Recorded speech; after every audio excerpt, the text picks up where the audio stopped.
कहीं अपन देखें कि वेज डाइट या फिर नॉन वेज डाइट, कौन सी डाइट बेटर है? क्या वेजिटेरियन डाइट बेटर है या नॉन वेजिटेरियन डाइट बेटर है? तो कहीं आप कंफ्यूज हो कि कौन सी डाइट ले, तो ये वीडियो आपके लिए, तो जुड़े रहना मेरे साथ इस वीडियो में।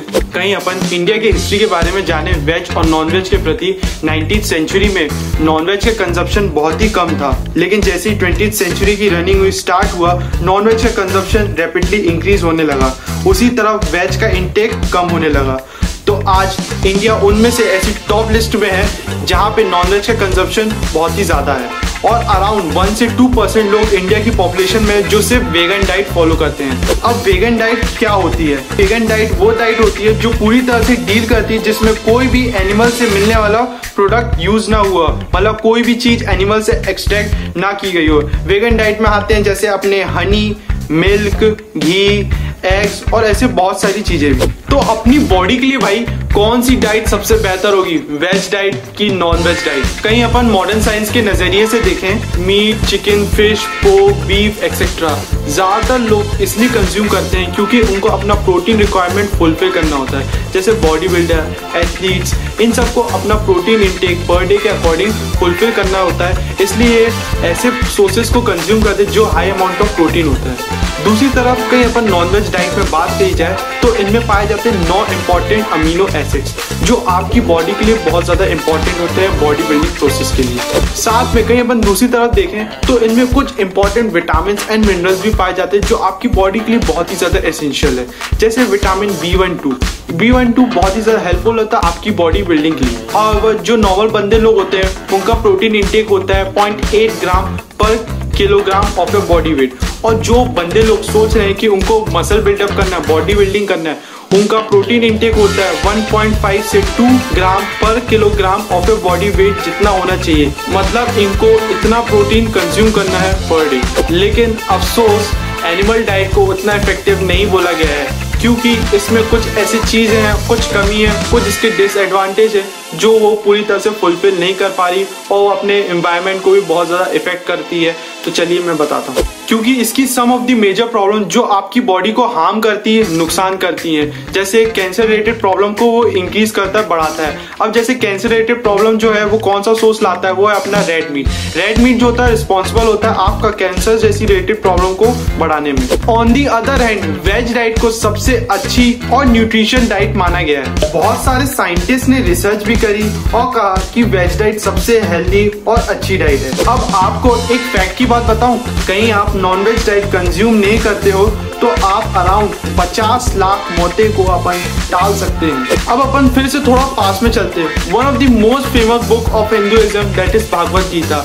इसमें लॉर्ड कृष्ण, भगवान कृष्ण ने कहा है आप जिस तरह का खाना कंज्यूम करते हो वही खाना आपकी पर्सनैलिटी पे रिफ्लेक्ट होता है, वही खाना आपकी बताता है कि आपकी बॉडी का बिहेवियर कैसा है। फॉर एग्जाम्पल कहीं अपन नॉनवेज डाइट जैसे कि chicken, meat, fish, pork etcetera और ऐसी चीज कहीं कंज्यूम करते हैं तो अपनी बॉडी में anger, depression, fear, excitement, violence, ये सब प्रॉब्लम आ सकती है। अब लेकिन ये सब क्यों होता है इन सब चीजों को कंज्यूम करने के बाद? Now I will tell the reason behind that. मरने से पहले एनिमल्स को पता होता है कि वो मरने वाले हैं, लेकिन वो अपने इमोशंस एक्सप्रेस नहीं कर सकते, और अपन जानते हैं कि मरने के पहले कैसा लगता है। उनके पास तो कोई बोलने का साधन नहीं है, वो कुछ बोल नहीं सकते, वो अपने इमोशंस बता नहीं सकते, लेकिन अपन जान सकते हैं कि उनमें किस टाइप के इमोशंस आते हैं। They have fear, helplessness, violence, aggressive, excitement. So these type of vibration present in their body which get transfer to all ourself. मतलब ये जो वाइब्रेशन उनकी बॉडी में प्रेजेंट होता है, ये सब जैसे डर हो गया,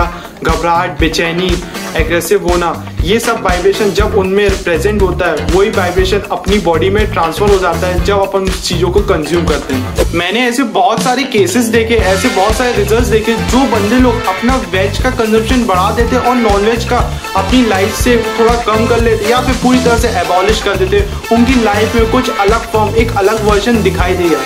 ये मैंने अपने को खुद के ऊपर भी ट्राई करके देखा था। मेरे कुछ फ्रेंड्स हैं उनसे भी बात करी, उनने भी बताया कि भाई मैंने छोड़ने के बाद भी उनको कुछ अलग रिजल्ट्स, कुछ अलगपन थोड़ा सा दिखा अपनी लाइफ में। अब अपन फैक्ट के बेसिस में आते हैं। आप सभी को पता है जो मीट वगैरह होते हैं उनको ज्यादातर समय स्टोर करने से वो सब खराब हो जाते हैं, वो सब सड़ना चालू हो जाते हैं। तो इसी कारण बाय नेचर जो ह्यूमन बॉडीज होती है वो सिर्फ वेज डाइट के लिए बनी है, क्योंकि ह्यूमन बॉडीज में होता है लार्ज इंटेस्टाइन और एनिमल्स में होती है स्मॉल इंटेस्टाइन। कई animals meat, chicken, pork, beef और ऐसी और भी चीजें कहीं वो कंज्यूम भी करते हैं, वो आसानी तरीके से अपनी बॉडी से पचा भी लेते हैं और एक्सक्रीट आउट भी कर लेते हैं अपनी बॉडी से, क्योंकि इनकी इंटेस्टाइन बहुत ही छोटी है। लेकिन कहीं दूसरी तरफ ह्यूमंस की बात करें, उनकी इंटेस्टाइन बहुत ही बड़ी होती है, अराउंड 21 मीटर्स की, और कहीं ये मीट वगैरह अपनी बॉडी के अंदर जाता है तो उसको पचाने में बहुत समय लगता है, और साथ में वो अपनी बॉडी कहीं नहीं पचा पाए तो अपनी बॉडी के अंदर वही सड़ने लगता है। इसके कुछ ऐसे और भी एडवांटेज हैं, फैक्ट्स हैं नॉनवेज ना कंज्यूम करने के एनवायरनमेंट के ऊपर। कहीं अपन नॉनवेज नहीं कंज्यूम करते तो इसमें ग्रीन हाउस इफेक्ट कम होगा। ग्रीन हाउस इफेक्ट कम होने के कारण तो आप हर साल अराउंड 33 करोड़ रुपीज सेव कर सकते हैं। इसके साथ साथ फार्मर को भी बहुत ज्यादा हेल्पफुल होगा, साथ में एनवायरनमेंट भी। आपको पता है अराउंड 14.5% ओवरऑल जितनी भी वर्ल्ड में गैसेस होती है जो ग्रीन हाउस इफेक्ट के लिए रिस्पॉन्सिबल होती है, उसमें से 14.5% गैसेस जो है वो आती है सिर्फ मीट के प्रोडक्शन से और साथ में काउ डेयरी से। ये सब मैं नहीं, ये फैक्ट्स बोल रहे हैं, ये फिगर्स बोल रहे हैं, ये मैं सब अपने मन से या कहीं से कुछ भी बोल नहीं रहा हूँ, ये सब मैंने पढ़ा है, जाना। In general beef and lamb have the biggest climate footprint per gram of a protein, while plant-based food tend to less impact। Fact 3 पे आता हूँ। आपको पता है कि जितना अमाउंट ऑफ वाटर सब्जियों में उगाने के लिए लगता है उससे 100 टाइम्स वाटर एक मीट के प्रोडक्शन में लगता है। फॉर एग्जाम्पल कहीं आधा किलो आलू को उगाने में 127 लीटर पानी लगता है, उसी दूसरी तरफ कहीं देखे जाए आधा किलो मीट को प्रोड्यूस करने के लिए 9000 लीटर पानी यूज होता है। कहीं आपको ऐसा लगता है कि मैं नॉनवेज डाइट कंज्यूम नहीं कर रहा हूँ तो ये मेरे फिटनेस गोल को इम्पैक्ट करेगा, मेरी मेंटल हेल्थ को इम्पैक्ट करेगा, लेकिन ऐसा कुछ नहीं है।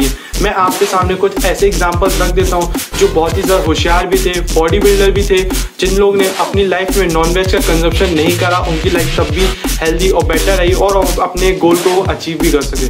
दोस्तों तो ये सब पॉइंट्स थे। कहीं आप वेज डाइट कंज्यूम करते हो तो आप अपनी लाइफ में एक अलग इम्पैक्ट देखोगे, एक नया वर्जन देखोगे, आपकी बॉडी स्ट्रांग रहेगी, हेल्दी रहेगी, आपका स्टेट ऑफ माइंड भी बहुत अच्छा रहेगा। दूसरा, मैं जानता हूँ कि नॉनवेज को छोड़ना इतना आसान नहीं है, लेकिन आप प्लीज कहीं चाहे थोड़ी सी कोशिश कर सकते हैं, नॉनवेज का कंजप्शन थोड़ा कम कर दीजिए, और या फिर कहीं कंजप्शन कम भी कर दे रहे हैं उसके बाद कहीं छोड़ पा रहे तो वो बहुत अच्छा बेटर मंथ ऑप्शन रहेगा। Thanks for watching this video. कहीं ये वीडियो आपको पसंद आया तो लाइक कर देना, शेयर कर देना अपने फ्रेंड्स के बीच, उन्हें ही बताना कि veg diet versus non veg diet में क्या अंतर है, क्या फर्क है और क्या इसका एडवांटेज क्या डिसएडवांटेज है, और कमेंट करके जरूर बताना कि आपको अगला पार्ट किससे रिलेटेड चाहिए, मैं आपके लिए जरूर बना दूंगा। मिलते हैं अपन अगली वीडियो पे।